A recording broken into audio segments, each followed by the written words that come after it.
আসসালামু আলাইকুম, চলে আসলাম রেগুলার রান্না নিয়ে। আজকে আমি ছোট চিংড়ি মাছ দিয়ে লতি রান্না করব, সাথে রান্না করব ডাল চিংড়ি মাছ দিয়ে কচুর ডোগা। আমি কচুর লতি রান্না করার জন্য চুলায় একটা পাতিল বসিয়ে দিলাম, দিয়ে দিলাম খানিকটা রান্নার তেল, সাথে দিয়ে দিলাম বেশ কিছুটা পেঁয়াজ কুচি। পেঁয়াজ কুচিটা কিছুক্ষণ নেড়ে চেড়ে দিয়ে দিব আদা রসুন বাটা, সাথে দিয়ে দিব হলুদ গুঁড়া, মরিচের গুঁড়া, মশলার গুঁড়া।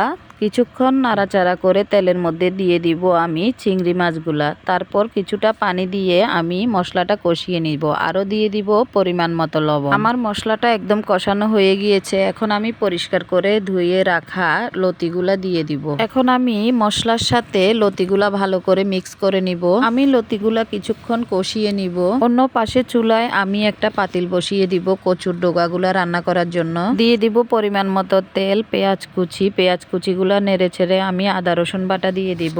আদা রসুনের কাঁচা গন্ধটা চলে গেলে আমি দিয়ে দিব হলুদ গুঁড়া, মরিচ গুঁড়া, লবণ, মশলার গুঁড়া। মশলাটা কষানো হয়ে গেলে দিয়ে দিব আমি খানিকটা পানি। আমি আগে থেকে পরিষ্কার করে রাখা ডাল আর চিংড়ি মাছগুলা মশলার মধ্যে দিয়ে দিব। আমি এখন ঢাকনা দিয়ে ঢেকে কিছুক্ষণ ডাল আর চিংড়ি মাছগুলা রান্না করে নিব। এই পাশে আমার লতিগুলা একদম কষানো হয়ে গিয়েছে, দিয়ে দিলাম পরিমাণ মতো হালকা একটু ঝোল। এখন আমি ঢাকনা দিয়ে ঢেকে আরো কিছুক্ষণ লতিগুলা রান্না করে নিব।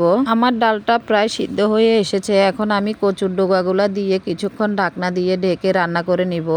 এপাশে আমার লতিগুলা একদম হয়ে গিয়েছে। আমি উপরে ধনিয়া পাতা দিয়ে তরকারিটা নামিয়ে নিব।